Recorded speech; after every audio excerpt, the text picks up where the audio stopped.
श्री हरदास बलराम जयंती व्रत कथा। श्री गर्ग संहिता में वर्णित भगवान बलराम की जन्म की कथा। देव ऋषि नारद कहते हैं, हे राजन, कंस ने विचार किया कि वासुदेव जी भयभीत होकर कहीं भाग न जाएं, इसलिए उसने अनेक सैनिक भेज दिए। कंस की आज्ञा अनुसार 10 सहस्त्र शस्त्रधारी सैनिकों ने वासुदेव जी के भवन को घेर लिया। वासुदेव जी एवं देवकी के 8 पुत्र हुए, जो क्रमश 1 वर्ष के समय अंतराल में होते गए। तदुपरांत देवकी ने एक कन्या को भी जन्म दिया, जो साक्षात भगवान की ही सनातनी माया थी। सर्वप्रथम जो पुत्र उत्पन्न हुआ उसका नाम कीर्तिमान था। वासुदेव जी उसे गोद में उठाकर कंस के समीप ले गए। वासुदेव जी को अपने वचन का पालन करते देख कंस को दया आ गई। कंस ने कहा, वासुदेव जी, इस शिशु को लेकर आप लौट जाएं। इससे मुझे कोई भय नहीं है, परंतु आप दोनों का जो 8वां गर्भ होगा उसका वध मैं अवश्य करूंगा, इसमें कोई संदेह नहीं है।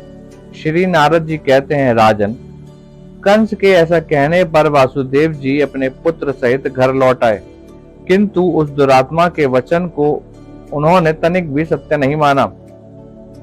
उस समय आकाश से उतरकर मैं कंस के समीप गया। उग्रसेन पुत्र कंस ने नतमस्तक होकर मेरा स्वागत सत्कार किया तथा मुझसे देवताओं का प्रयोजन पूछा। उस समय मैंने जो उत्तर दिया और श्रवण करो। मैंने कहा, नंद आदि गोप वसु के तथा वृषभानु आदि देवताओं के अवतार हैं। नरेश और कंस इस व्रज भूमि में जो गोपियां हैं, उनके रूप में वेदों की रचाए आदि यहाँ निवास करती हैं। मथुरा में वासुदेव आदि जो वृषि वंशी हैं, वह सभी मूलतः देवता ही हैं। देव की आदि समस्त स्त्रियां भी निश्चय ही देवांगनाएं हैं। 7 बार गिन लेने पर भी सभी अंग 8 ही हो जाते हैं। 7 बार गिन लेने पर भी सभी अंग 8 ही हो जाते हैं। तुम्हारे घातक की संख्या में गिना जाए तो ये प्रथम बालक भी 8वां हो सकता है, क्योंकि देवताओं को वामतो गति है। श्री नारद जी कहते हैं, मिथिलेश्वर, उससे ऐसा कहकर जब मैं चला आया तब देवताओं पर कंस अत्यंत कुपित हुआ। उसने उसी क्षण यादवों का वध करने का निश्चय किया। उसने वासुदेव एवं देवकी के बेड़ियों में बांधकर बंदी बना लिया तथा देवकी के उस प्रथम गर्भ जनित शिशु को शिलास्पष्ट पर पटक कर हत्या कर दी। कंस को अपने पूर्व जन्म की घटनाओं का स्मरण था। अंततः भगवान विष्णु के भय से तथा अपने दुष्ट स्वभाव के कारण भी उसने इस भूतल पर प्रकट हुए देवकी के प्रत्येक बालक की जन्म लेते ही हत्या कर दी। ऐसा करने में उसे तनिक भी संकोच नहीं हुआ। कंस के इन कुकृत्यों से यदुकुल नरेश राजा उग्रसेन कुपित हो उठे। उन्होंने वासुदेव जी की सहायता की तथा कंस को अत्याचार करने से रोका। कंस के दुष्ट अभिप्राय को प्रत्यक्ष देख महान यादव वीर उसके विरुद्ध उठ खड़े हुए। वह उग्रसेन के पीछे रहकर खड़ग हस्त हो उनकी रक्षा करने लगे। उग्रसेन के अनुगामियों को युद्ध के लिए उद्यत देख कंस के निजी वीर सैनिक भी उनका सामना करने के लिए तत्पर हुए।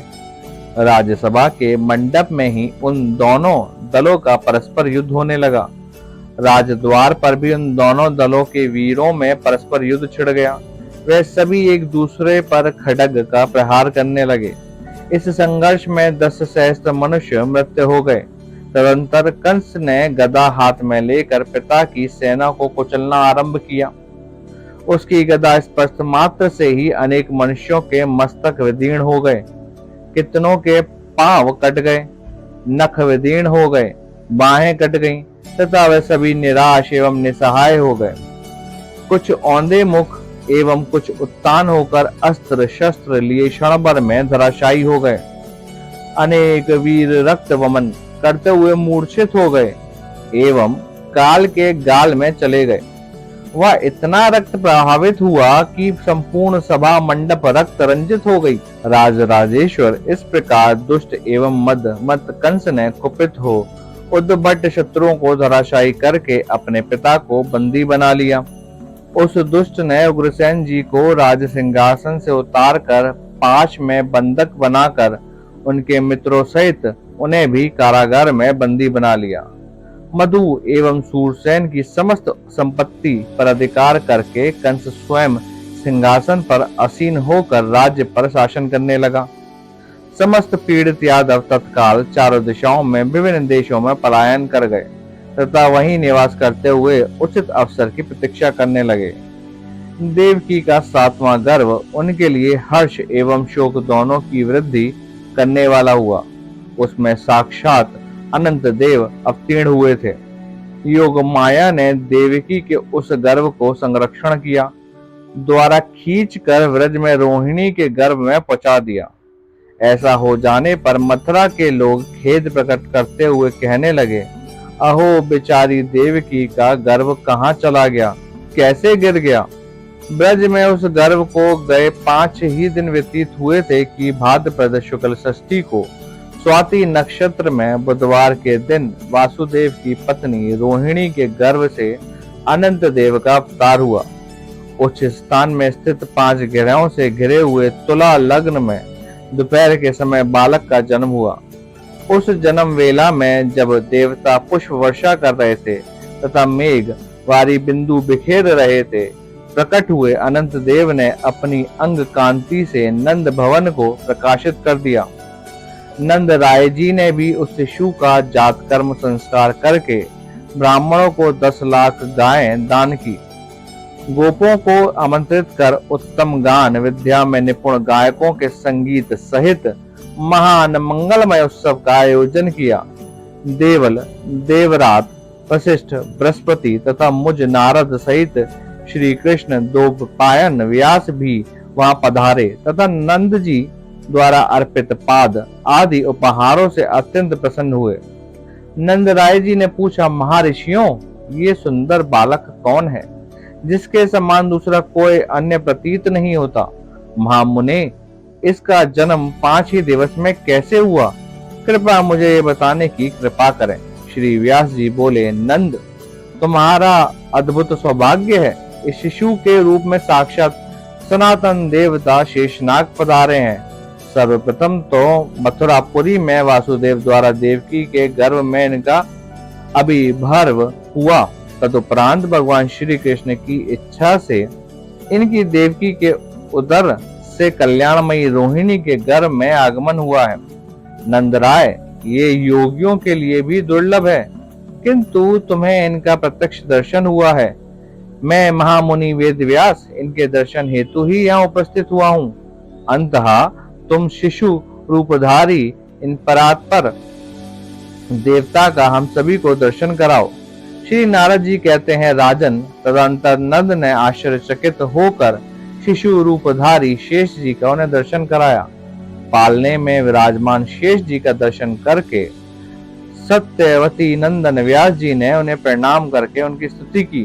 श्री व्यास जी बोले, भगवान, आप देवताओं के भी अधिदेवता हैं एवं सभी मनोरथ पूर्ण करने वाले हैं। आपको नमस्कार है। आप साक्षात अनंत देव शेषनाग हैं। बलराम हैं, आपको मेरा प्रणाम है। आप धरणीधर पूर्ण स्वरूप स्वयं प्रकाश हल धारण करने वाले सहस्त्र मस्तकों से सुशोभित तथा संकर्षण देव हैं। आपको नमस्कार है। रेवती रमण, आप ही बलदेव तथा श्री कृष्ण के अग्रज हैं। हलायुद्ध एवं प्रलंबासुर के नाशक हैं। पुरुषोत्तम, आप मेरी रक्षा कीजिए। आप बलभद्र तथा ताल के चिन्ह से युक्त ध्वजा धारण करने वाले हैं। आपको नमस्कार है। आप नील वस्त्रधारी गौरवर्ण तथा रोहिणी के सुपुत्र हैं। आपको मेरा प्रणाम है। आप ही धेनुक, मस्तिक, कुंभांड, रुक्मी, कृपकाण, कूट तथा बल्लभ के शत्रु हैं। कालंदी की धरा को मोड़ने वाले तथा हस्तिनापुर को गंगा की ओर आकर्षित करने वाले आप ही हैं। आप द्विविध के विनाशक, यादवों के स्वामी तथा ब्रज मंडल के भूषण हैं। आप कंस के भ्राताओं का वध करने वाले तथा तीर्थ यात्रा करने वाले प्रभु हैं। दुर्योधन के गुरु भी साक्षात आप ही हैं। प्रभु, जगत की रक्षा कीजिए, रक्षा कीजिए। अपनी महिमा से कभी च्युत न होने वाले परात्पर देवता साक्षात अनंत आपकी जय हो, जय हो। आपका सुयश समस्त दिगांत में व्याप्त है। आप सुरेंद्र, मुनेन्द्र तथा फणिनेन्द्रों में सर्वश्रेष्ठ हैं। मूसलधारी, हलधर तथा बलवान है। आपको नमस्कार है। जो इस जगत में सदा ही इस स्तवन का पाठ करेगा वह श्री हरि के परम पद को प्राप्त होगा। संसार में उसे शत्रुओं का संहार करने वाला संपूर्ण बल प्राप्त होगा। उसकी सदा ही जय होगी तथा वह प्रचुर धन का स्वामी होगा।